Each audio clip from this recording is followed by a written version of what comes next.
views expressed on this program are those of the hosts, guests, and callers, and are not necessarily those of this station, its management, or other advertisers.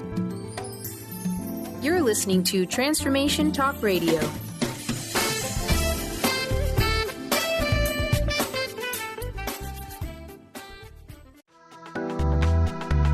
This show's audio was via a Skype call. Are you ready? The Kornelia Stephanie Show. Wake up to love, your call to action. Join Kornelia as she empowers others to live heaven on earth. Kornelia teaches listeners how to be the authority over yourself, embracing your inner guru. Feel yourself uplifted into limitless expansion, integrating ease and grace in a changing world. This show will cover topics such as unconditional love, your physical body, how to be in extraordinary relationships, create financial and emotional wealth, embracing entrepreneurship in the new earth.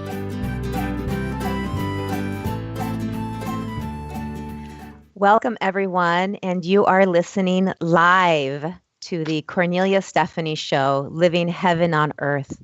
And today I am so honored to be here talking to Kornelia on her own radio show.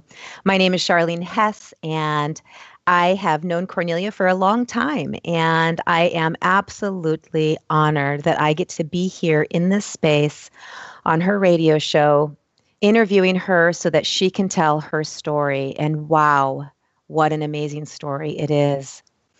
Last week, we were talking about her experience as a child growing up, all of the wounded areas that she had experienced, everything from child abuse to sexual molestation to growing up without a father to having to play the role of the masculine in her family and the feminine, taking care of her mother. The things that she experienced were incredible, and she has come full circle and is in this absolutely amazing place where she is the expert on emotion. And I can say that because I've worked with Kornelia for a very long time, and the process that she has taught me to go through to learn how to process my emotions, to work through all of my wounds and my limiting beliefs has been amazing. And so I'm so excited to be here in this place. And even though we're talking about a very heavy subject today we're going to be talking about emotion and suicide and what it means to be a suicidal soul and what it was like for Kornelia to transform from that place of being that suicidal place to being able to come to the other side, to walk through that incredible darkness and what that experience was like. So welcome, Kornelia, to the Kornelia Stephanie Show. I thank you so much. And thank you, Charlene, for being here and hosting me. This is just amazing, this creation of mine and this co-creation with you to do this and to be a guest on my own show. I must say it's a brilliant creation. I feel so relaxed to be able to allow you to host me and so that I can share my story from a place of where I am today. And, you know, the suicidal topic is very heavy because I have been real sad this morning around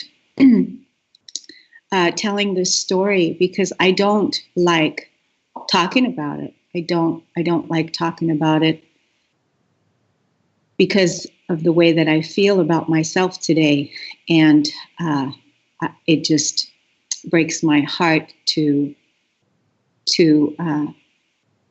believe that I could have, that I almost wasn't here, that I wouldn't be sitting here talking to you today had I not had the intervention that I did and what took place in my life. And so it makes me sad. It made me grieve this morning about feeling this, because now today I can't imagine ever. It's like last week when we were talking about the emotional, when we were talking about the unworthiness. And it's like that morning, I think it was in 2013 when I was meditating And I was in such a wonderful space of worth and value and honor within myself.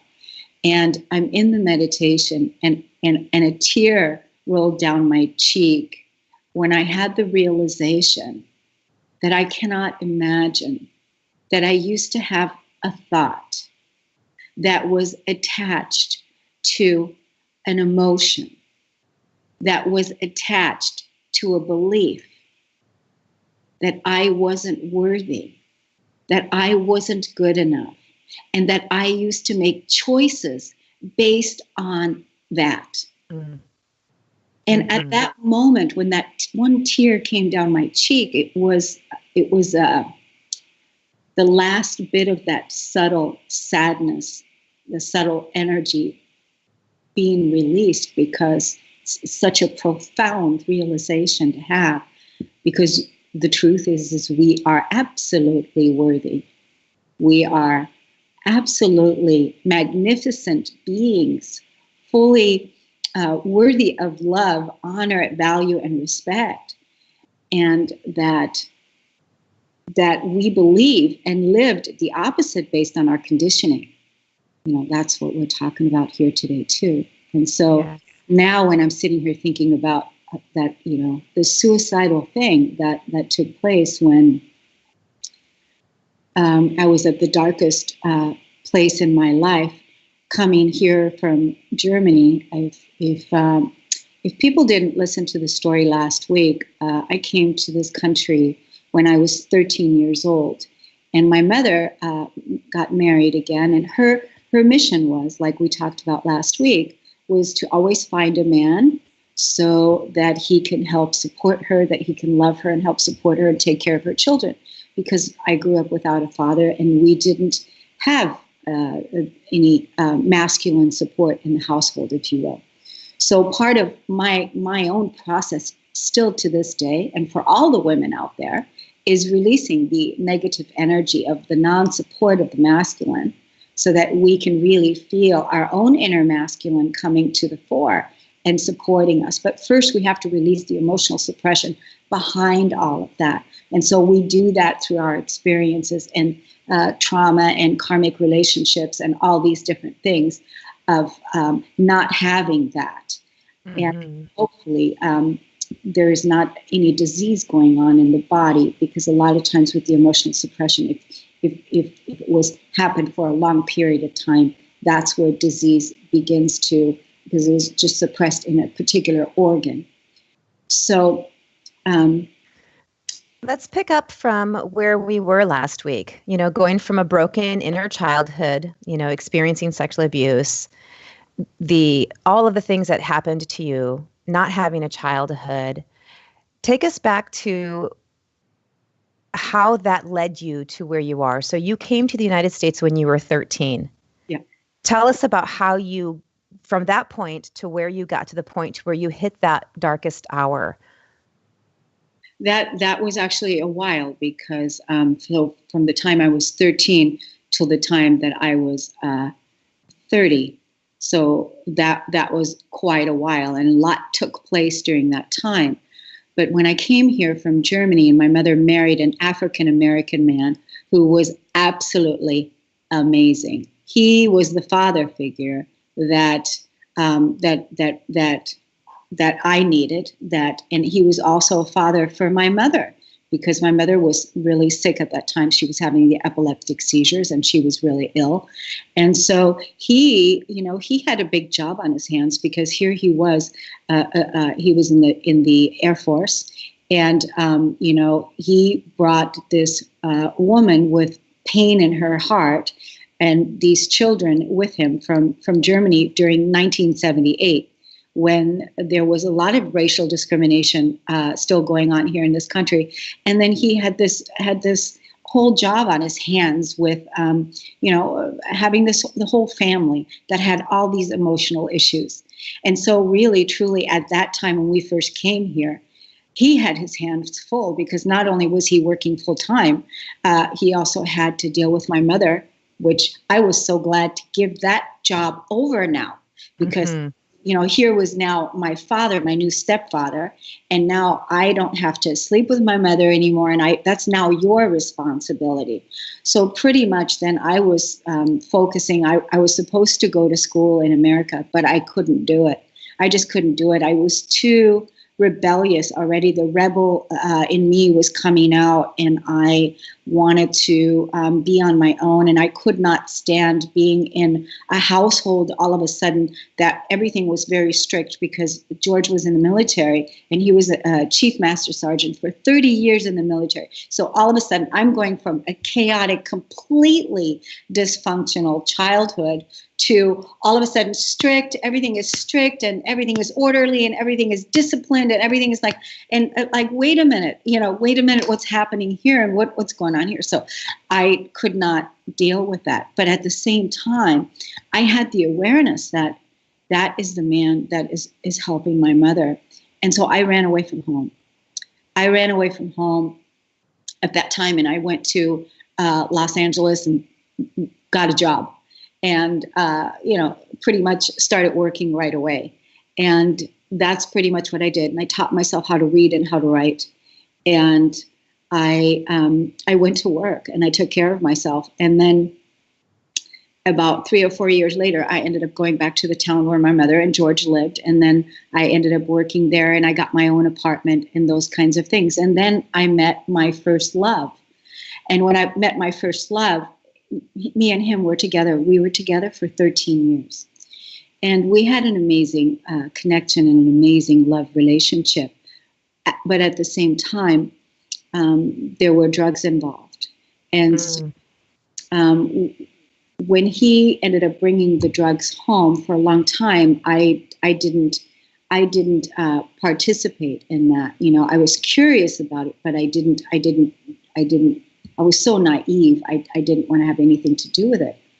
But at the same time, underneath all of everything that I had been experiencing as a kid, there were all these unresolved issues that were now coming to the surface. And so I one time just, said, okay, what is that like? And it was crack cocaine.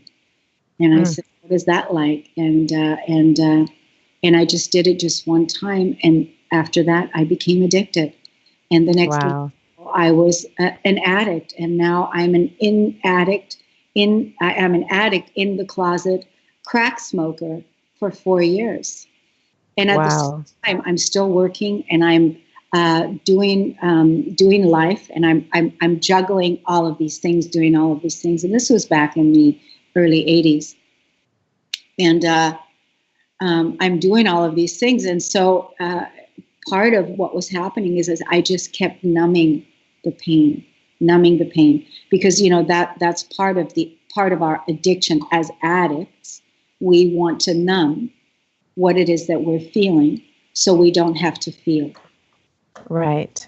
And I can imagine that's that place that you take when you go from being the addict and numbing your pain, and how that leads to the experience of coming to that place of wanting to commit suicide because you haven't been able to process those emotions.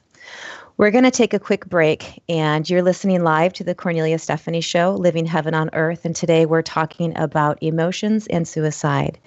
So when we come back, we'll know a little bit more about how we went from drug addiction to that next piece. So stay tuned, and we'll be right back.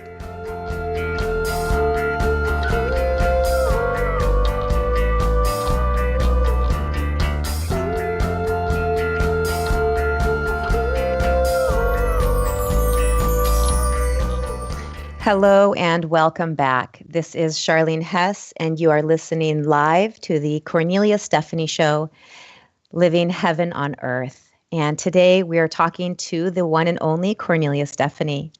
The topic of our show today is a bit of a heavy one. We're talking about suicide and emotions, and what a heavy emotion and what a heavy experience getting to that place of wanting to commit suicide is. And before we went on break, we were talking about drug addiction and Kornelia's experience of when she first had that taste of drugs, that promise of relief, and how it turned into a full-blown addiction very quickly. So as we're coming back to that, Kornelia, can you tell us more about addiction. And as an authority on emotions, and I know that you know a lot about the experience of what is that emotion about? What is addiction about? Can you tell us more about your story as well as what that addiction is? What's the underlying core belief behind addiction? Because it's not just drugs that people get addicted to. We can be addicted to food. We can be addicted to people. We can be addicted to many things. So what is behind addiction? We can be addicted to gambling. We can be addicted to alcohol. We can be addicted to sex. We can be addicted to, it's the addict in our humanity. So I'll speak for the addict in our humanity that is always looking for something to fill that spot of self-hate, loneliness, a lack. I want to say it's a lack of self-love. The opposite of, because really what the addict really wants to do is, rather than grabbing the addiction, whatever the addiction is, if it's gambling, if it's food, if it's sugar, if it's alcohol, if it's marijuana, or whatever it is, it doesn't matter. The addict is looking for something to shift the consciousness of the feeling state. So to get out of the feeling of where they're in. And so what is it that we really want in that space instead is self-love. Radical self-love. So that's part of the addiction. It's part of, we all have the ability to overcome the addict in all of us and love that part in us that is addicted to all these different things that we've been conditioned by, that are continuously in our environment and face to consume. Right. What is the core wound behind addiction? Self-hate. It's that unworthiness piece, that not good enough. It's a lack of self-love. It's because you're constantly wanting to fill that spot, fill it with something. And so it's a lack of self-love. So if the addicts were to just fill themselves with love, the love that they are, the absolute love that they are, then it can be overcome. And this is part of what I want to tell the listeners today. We're talking about this really heavy subject of suicide, and I've overcome suicide in my own being, to where that is not something that can happen to me again today, because once I have such a great honor and appreciation for the life force. That's why I was so sad today that I had to talk about this, because I can't believe that I would ever harm myself. I can't believe that I would ever disrespect life force energy. And I'm so grateful that I'm still here to be able to say this, to share this story with everybody, because we can overcome suicide. It's people acting on their emotion. That's really what happens.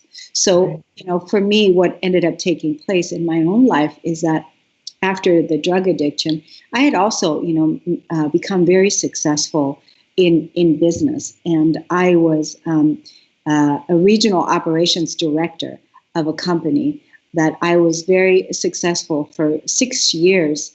I became very successful, and then the drug addiction just ended up taking over to the point where I ended up leaving work and ended up just really going into my addiction then full time, kind of thing, because then I couldn't juggle both of those things any longer. And pretty much my first attempt at suicide was I wanted to do an overdose, because I loved smoking crack so much that I could not conceive my life. I couldn't conceive living if I didn't want to be here. I didn't want to be here, didn't want to deal with the pain, because my body was so filled with so much emotional pain from my past that if I was going to stop doing drugs now, I was going to have to deal with it. Okay.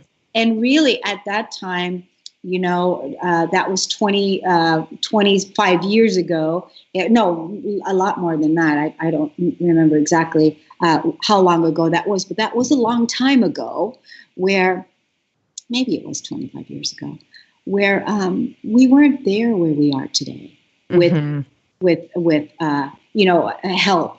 That the help wasn't available to us where we are today. So that was a huge piece for me. And who was going to be the one that was going to help me get beyond that?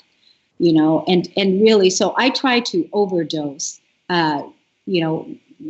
at attempts of suicide because I just didn't want to participate in this life anymore, and I wanted a way out. And when it didn't work, I tried to take in so much drugs, and it didn't work, and I was still here. I realized that I had to make a choice, and that was either I was going to stay addicted to drugs, or I was going to completely shift and completely let go of it and choose life. I made that choice. It was I want to live. That's what I ended up choosing, is that I want to live, because I knew that I couldn't keep going down that destructive path.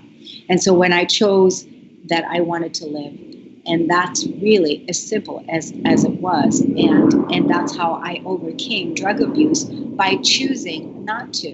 And it was hard for a while in the beginning, but I overcame that by choosing that I want to live, right? And then I had all of these emotional issues now coming to the surface, because now I wasn't numbing myself up any longer.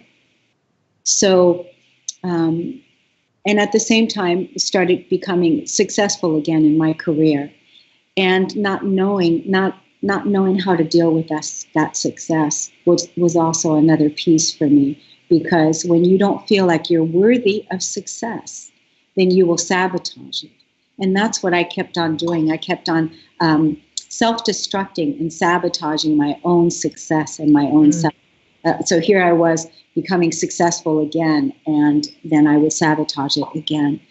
So it was that kind of a cycle. And I had gotten to the point, September 17th of 1993, where I'd gotten to the very darkest part of myself, and where I just I could not go on. I didn't know what was true, and I was really looking for God. I was looking for truth. I was looking for mercy. I was looking for grace. I was looking for love. And all the places I was looking for in the church, or I was trying to find the truth. And I was, I went to the Kingdom Hall, and I studied to become a Jehovah's Witness, and I didn't like that. And then I went, I was born and raised a Catholic. And so I went to all these different places looking for God, looking for answers, looking for the truth. And I could never find where it really resonated as truth for me. And so then I ended up one day in my living room on the floor, hands and knees. And that is when I was at the end of my rope. I wanted out. I did not want to live this life without feeling God, without feeling the truth, without feeling a reason to go on, to have faith and to have trust and to know what it is. And, that was 25 years ago, Wow. So it was a really, really intense time. And I said to God, I said, I want to feel you. I want to feel what it's like to feel your love, come into my life. I want to feel your grace. I want to feel you, because I can't find you anywhere. So I want to stick around, but I will only stick around if I feel you. So, and this was a deep, deep, deep surrender of surrendering my life to God, to Source. And at the time, I didn't even really have the language for it, but I was at the end of my rope, and I didn't know what else to do. And a lot of people, I'm sure, feel when they want to act on their emotion and they want to kill themselves, it's not that they really want to kill themselves, it's that they want to kill the pain. Right. Absolutely. Absolutely. I myself am very familiar with this experience of having very close family members that have committed suicide. And it's, we look at all of the famous people that have committed suicide. And, when you were talking a little bit before about how you were in this place, if you were in a really successful career, you were doing great, yet you still had this gnawing, aching pain deep inside of you. So you switched your addiction from drugs to an addiction of being successful, and how that didn't fill the hole in your heart. And it's interesting, as I've heard you tell this story a couple of times, and I remember the first time I heard it being absolutely shocked, because I see you as this really amazing, bright, vibrant, powerful woman who is helping, hundreds of thousands of people change their lives and step into their wholeness. And when I first heard that story, I was like, what? Like Kornelia? Certainly couldn't be Kornelia, could never have done that. And so your story is so powerful because you made it to the other side, and so many people don't. And I think about, when I was a young child, I learned that my uncle committed suicide, and he was a missionary. He was a missionary doing God's work in Costa Rica and Colombia, and he took his life. And then my brother committed suicide when he was 39 years old. And I have a sister who attempted suicide many, many times, who's no longer with us. And not everybody can come to the other side of to be in that place where you were on your hands and knees crying out to God. I remember when you first told me and you were telling me, let me feel you. I want to feel you. And if I can't feel you, then I'm out.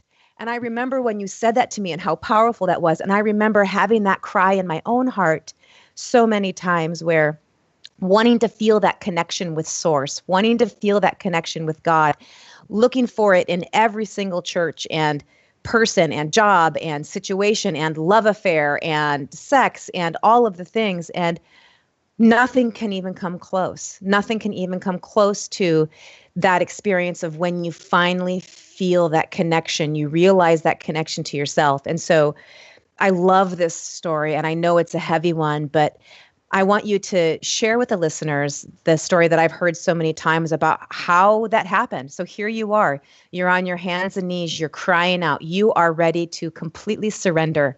I'm out, I'm done. I'm done. I've tried all the things I can think of, and now I'm done. Yeah. So can you share with us how did you get to the other side of that?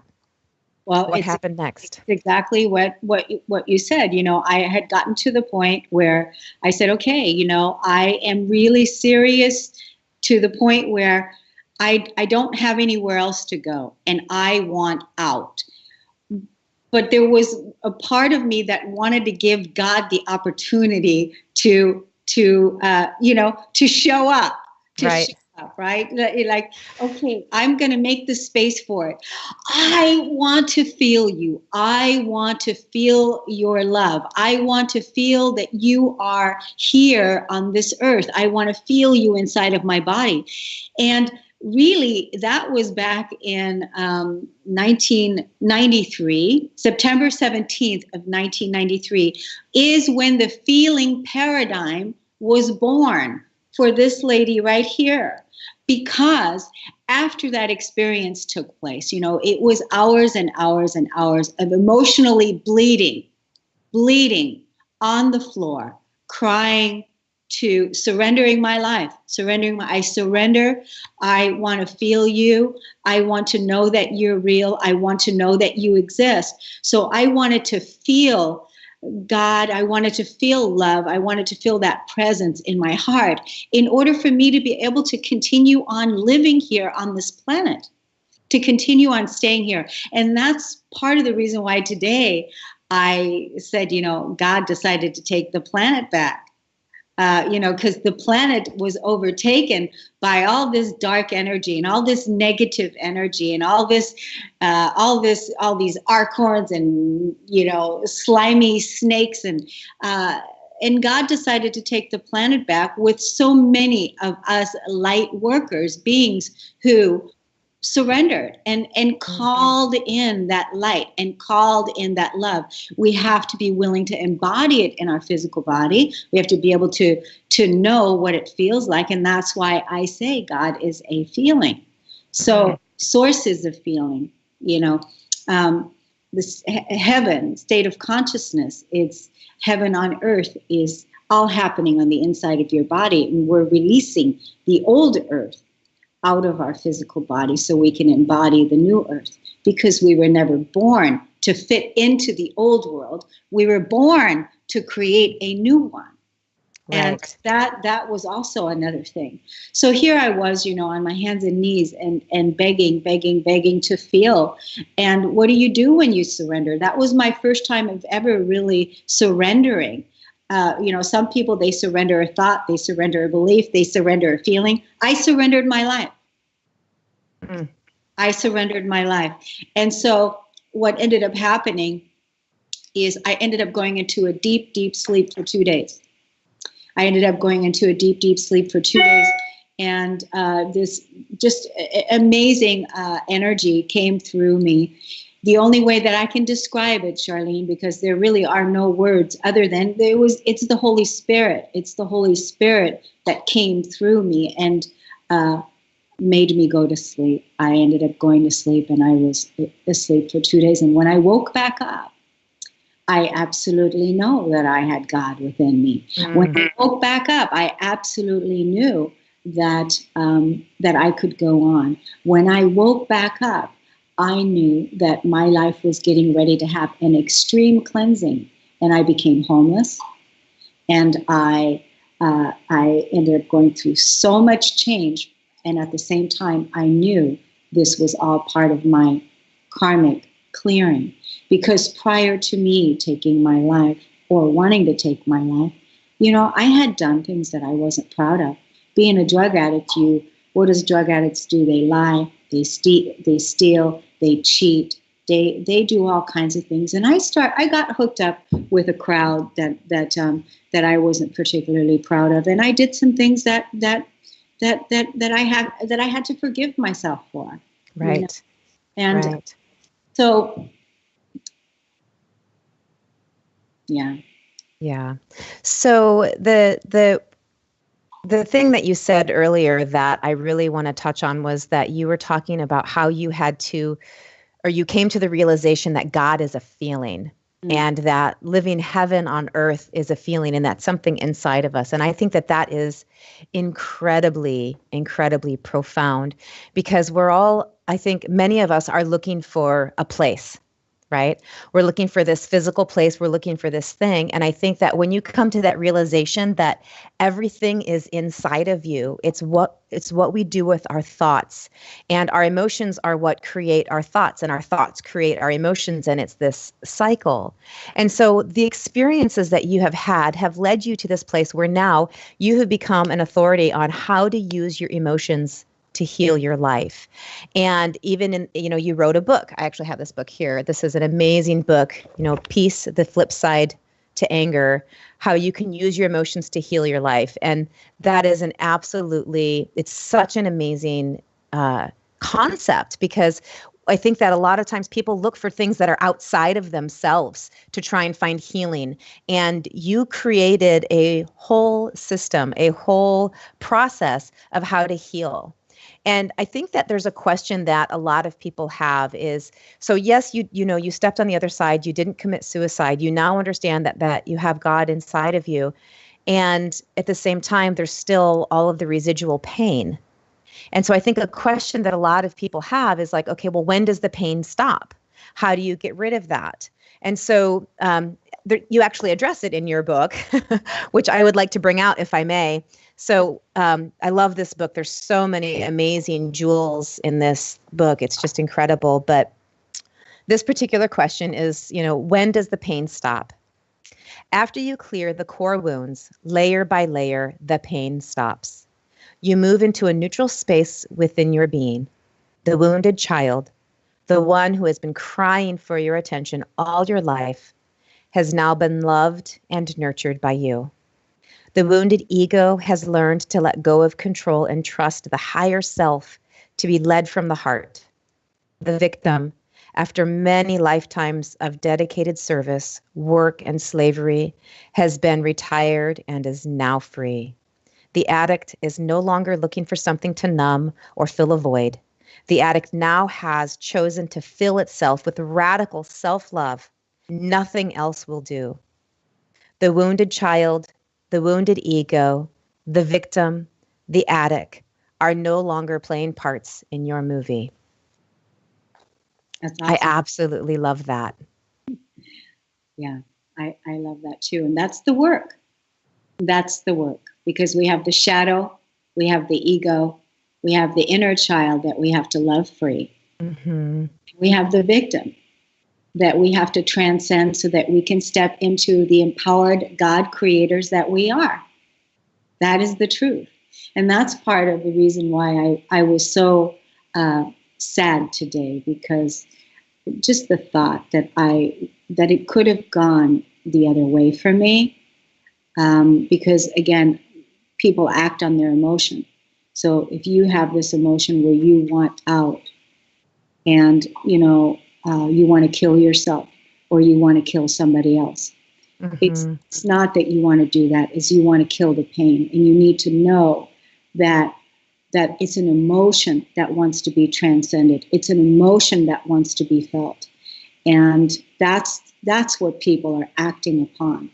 And so when people commit suicide, I looked it up this morning, some of the famous people, Robin Williams, Kurt Cobain, Marilyn Monroe, Ernest Hemingway, Vincent van Gogh. These are all geniuses, genius people. And, that's how I feel about myself too. I feel that I'm a genius, and I feel that we're all geniuses. And this is the work that we have to overcome. But the beautiful thing is we can overcome. And I want to tell you, after that time, September 17th, 1993, was my final time where I said, okay, and that is when I experienced the Holy Spirit come into my life, when I experienced my own inner church, when I experienced that God is within. Here I was, 3 months later, because I became homeless, and then, I had so many other things to face because a karmic clearing took place for me right away. Everything was ripped from me. But at that time, it was all okay, simply because now I had the feeling of God. I had God, and I knew that I was going to be okay. Cleanse and take from me whatever needs to be taken, because I know I have faith. I have faith.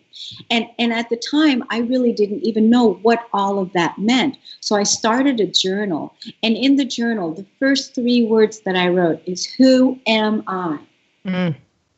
And I turned the page. What do I believe in? And then I turned the page. And I just kept writing these statements down. And then over the next few months, started filling them in. Because little by little by little, I was emptying this kettle that had been filled with so much pain. And I was letting go, and I was surrendering, and things were being taken from me. And I lost everything, and I had nothing left. And here I was in a hotel, and, an angel offered me a room in her home to rent. And I ended up being at this woman's house for over a year, and that's where I got nurtured, and a lot of love took place, and I felt safe in order to be able to face some of the things that I was now facing, because that was a long time ago, right? And, like I said, we didn't have the things that we have today. Right. But I had with my journal, Charlene, I have to tell you this stream of consciousness writing that came out of me, because it points to what I've created today and what my mission is. So right. I'm so excited about how you have gone through and have done that. And we're going to take a quick break. You're listening to the Kornelia Stephanie Show, Living Heaven on Earth. And when we come back, Kornelia, I want you to tell me about the stream of conscious writing. And I'm familiar with it, and I can't wait for the listeners to hear how that process works. So thank you so much for listening. Stay tuned. We'll be right back.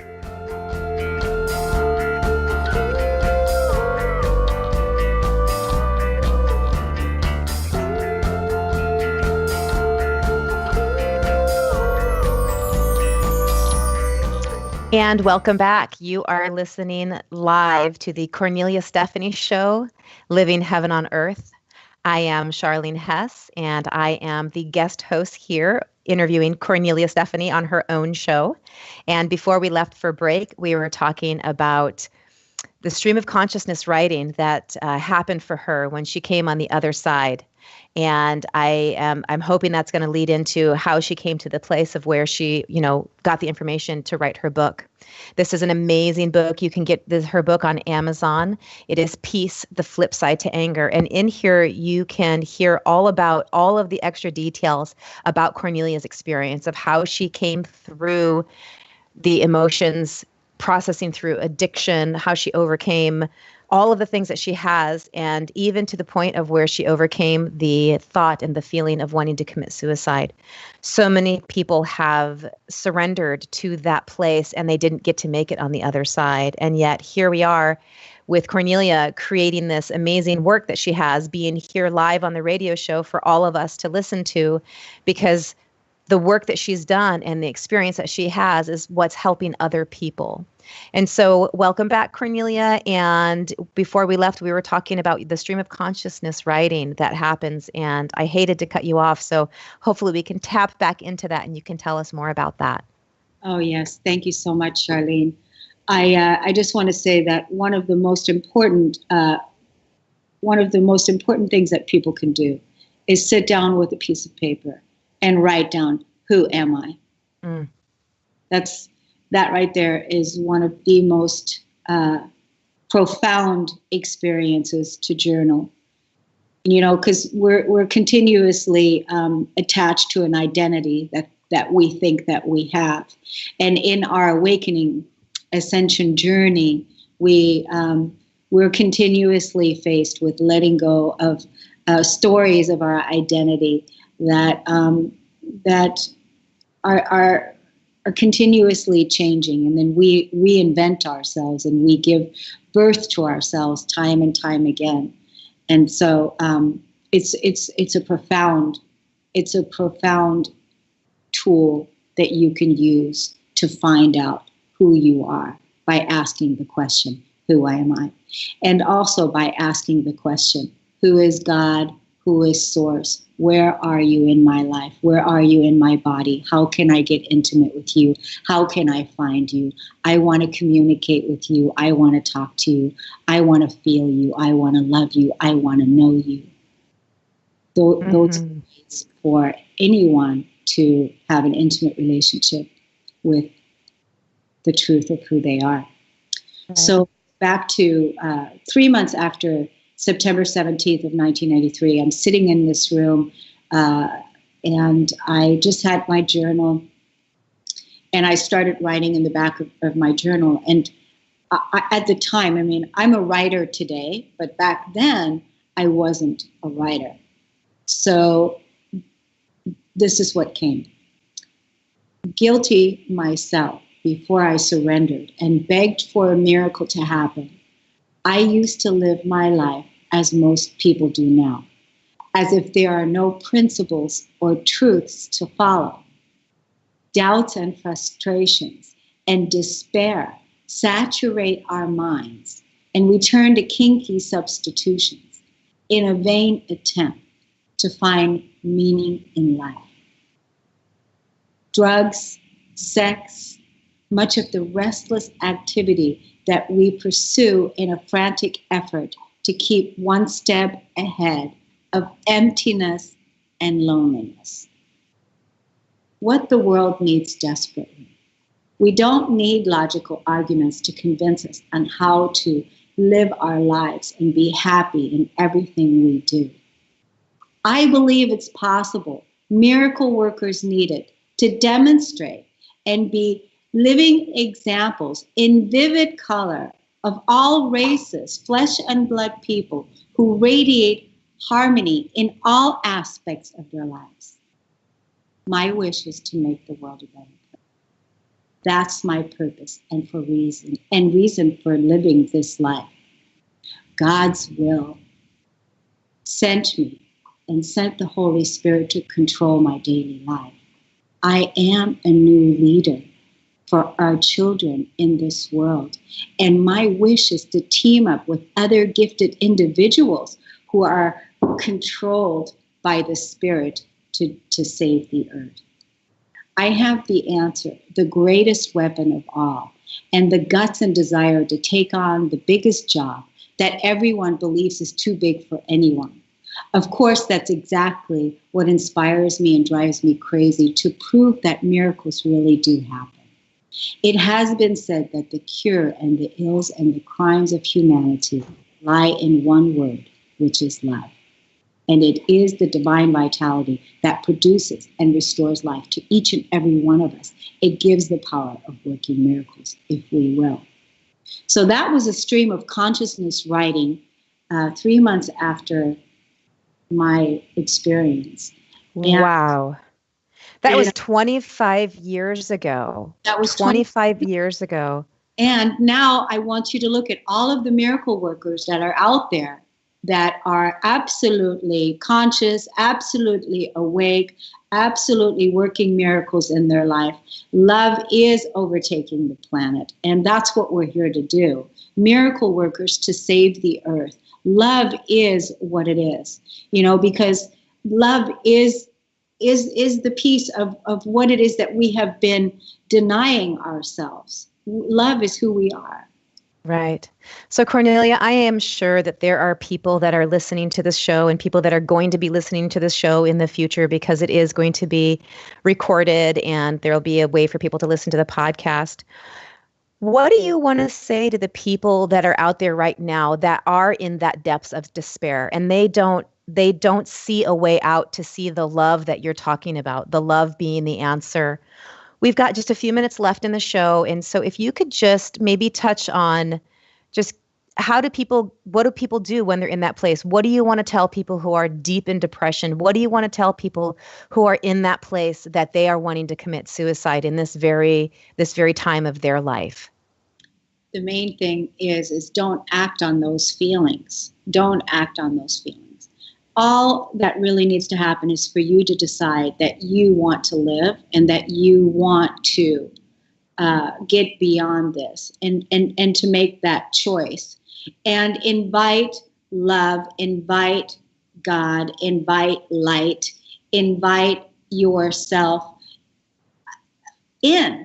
And because the point is that you can overcome this. It's not that you want to harm yourself. What it is that you want to get rid of the feelings that you have.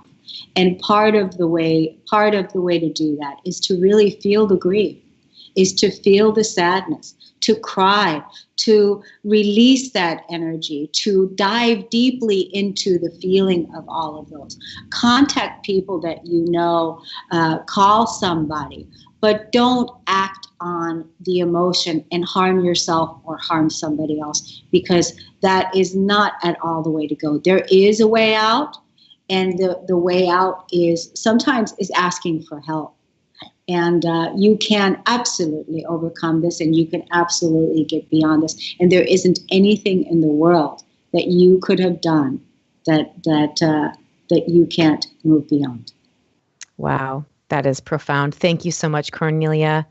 And we are nearing the end. And I just want to remind you again, you're listening live to the Kornelia Stephanie Show, Living Heaven on Earth. And please tune in next week as we learn a little bit more about Kornelia's life and how she got from the place that we've been talking about the last 2 weeks of this broken child to this amazing powerhouse woman, author, speaker, and helping hundreds of thousands of people heal their lives through their emotions. Thank you so much and have an amazing day. Thanks, Kornelia. Thanks, Charlene. Thank you.